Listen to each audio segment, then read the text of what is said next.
In talking about the Dolphins, I wanted to try something, Clark. I think we should do a little good cop, bad cop. So somebody, we're gonna talk about the Dolphins. Somebody's gonna give the positive outlook, and then somebody's gonna give the negative outlook. Which side do you want to be on? All right, I'll take the positive side, I guess. Alrighty So, then. All okay, right, let's hear po- it. positive outlook on the Dolphins. Okay, well, they're 5-1. Tua is healthy. Tyreek Hill is maybe on pace to get 2,000 receiving yards. Their team's really fast. Jalen Ramsey is coming back, which should help their defense, which has been a problem, but they do have Vic Fangio as the defensive coordinator, so maybe they can get better. At times, they've been able to get pressure on the quarterback. Uh, they got beat by Buffalo by 28 points, so that's obviously not good. But they have some games here where they can prove themselves as an elite team. If they can beat the Eagles and the Chiefs, they get the Bills again. Who else? They get to play the Cowboys. So if they can have a good showing and win some of those games, then you can kind of answer some questions. So, and Tua is having, to this point, uh, I guess people could say an MVP caliber season. I don't see it that way, but I can see how people would say that. And okay, I would say Tyreek Hill's probably the MVP, Well, but still, well, anyway, I'm forget the starting to get MVP negative part. here, so Forget the MVP part, Clark. He's having one of the best quarterback seasons ever. That's a okay. fact. It's not a fabrication. That's a fact, Clark. He's got the most yards ever through however many games. The Dolphins offense is leading the league in pass yards and running yards. Okay, that's good. Yeah, so I mean, I would agree with all of the positive things. I mean, like my attitude, right now is like, look, man, I don't really, I would love the Dolphins to beat the Eagles. I don't really care if they beat the Eagles. I just want them to keep everybody healthy, and Tua to make it through healthy. And if we can make it through I think the next week's game against the Patriots is actually a really big game because regardless of what happens with the Eagles and the Chiefs, if they can just win that Patriots game, we get past the Chiefs, we get to the bye week, and it sounds like everybody's starting to come back. We could by then we should have Jalen Ramsey back. We're getting Jeff Wilson back today. Hopefully, A Chain will be back after that. And then we get, if we have everybody healthy, everybody rolling on defense, and then let's see what this team looks like. That's what I would like. I just want us to be as healthy as we can, have reasonable health. So then we get past the bye week, and then we can see if this team actually is going to be really good, or what's going on with it. Um, the negative side of the Dolphins is, listen, Tua's going to get injured at some point. We're just waiting for it to happen. It's coming.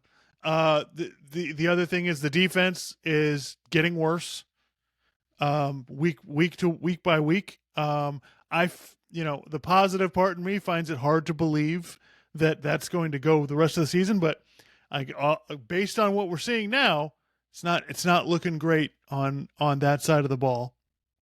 The other thing is the Dolphins still haven't beaten a really good team yet. Last year, this year, they still haven't been able to do it. So these next games against the Eagles and the Chiefs are a good test for them to see where they're at. But so far I know everybody's going crazy about the offense, and I get it, but we've seen it over and over again. You take the first read away, and there's not a whole lot there. And it's I hate to plus the not to mention the offensive line issues. When Tua gets rid of the ball in 2.5 seconds or less, he might be the greatest quarterback of all time. When it gets to 3.5 seconds, he's average, and anything beyond that, he's pretty bad. So, the negative part of this would be, as a Dolphins fan, would be, look, we've got this year and next year, and then once they pay the quarterback, we're probably stuck in the middle, which is where we've mostly been for the last 20 years. Yeah, and by the way, I think people need to understand this. Um, the Dolphins have some leverage with Tua in terms of a new contract because of the injuries, but it's not as much as you would think. And look, with quarterbacks, if you want to sign somebody to a long-term deal, you pay the going rate. Okay? That's what it is. So if it's $45 million that per year, that's what it is. Okay? Now you can obviously figure out how much of it is guaranteed, right? And like I said, the team has leverage with that because of the injuries, but it's not as much as you would think. And so when people are like, "Oh, I would re-sign him, but I don't want to re-sign him for that much," not on the table. That's not an option. If you're going to re-sign him to a long-term deal, you got to pay the going rate. I'm not saying you got to pay $60 Well, million a year or something. Like, no, but you're going to right, have but to pay, 45, 40. Go ahead. even if he takes a little bit less, it's still going to be a whole lot. It's still going to be enough money to strap your team. Like you're still going to be Yep. okay. He's not making Justin Herbert, Joe Burrow money. Well, it doesn't really matter. It's close enough. Now granted, the way the salary cap is, if the salary cap's going to continue to go up 20 million a year, it's less of a, it's less of a nightmare, a few years down the road than it used to be. I just don't know. I just don't know about keeping the roster together. And there's a lot of players with questions. Xavier Howard is just not a good corner anymore.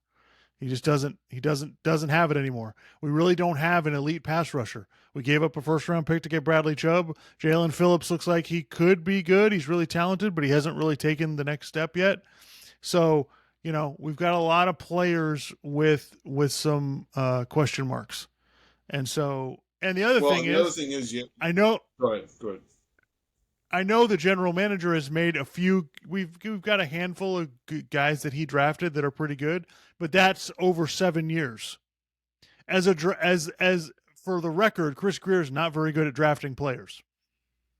Like he hasn't done a very good job with it, and all he's doing now is just trading every draft pick we have for another guy to try to push the team over the top.